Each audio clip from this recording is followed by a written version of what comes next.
మన dry fruit laddu ఎందుకోసం తినాలి, ఎందుకు తినాలి, ఎలా చేసుకోవాలి అన్నీ కూడా వీడియోలో చూసేద్దాం పదండి. ఫ్రూట్ లడ్డు చేయడం చాలా ఈజీ అండి. ఇన్ని రోజుల నుంచి చాలా కష్టం అనుకున్నాను నేను.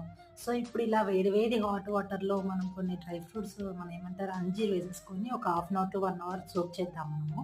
ఇప్పుడు మనం ఆల్మండ్ కట్ చేసుకున్నాము. ఈ చాపర్‌తోని లేదంటే గ్రైండర్‌లో వేసి చేయడం ఇవన్నిటికన్నా బెటర్ ఆప్షన్ ఇలాగ రోకలి బండతోని దంచేసుకోవడమే. సింపుల్‌గా ఒక పంచిస్తే సరిపోతుంది. అవే వచ్చేస్తాయి. కానీ ఇక్కడ ఏంటి అనంటే మనం ఇక్కడ అల్లం వెల్లుల్లి దంచే సైడ్ కాకుండా బ్యాక్ సైడ్ నుంచి చేస్తే కనుక ఆ స్మెల్ పట్టదు. తిన్నా కూడా నీట్‌గా ఉంటుంది. ఫ్రెష్‌గా ఉంటుంది. ఓకేనా? Simple and easy.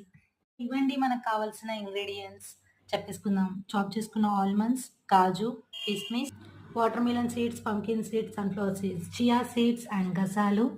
అలాగే మనకి సీడ్‌లెస్ డేట్స్ అనేది బయట దొరుకుతుంది అవి. దీంతో పాటు ఆల్రెడీ మనం సోక్ చేసుకున్న అంజీర్ రెడీ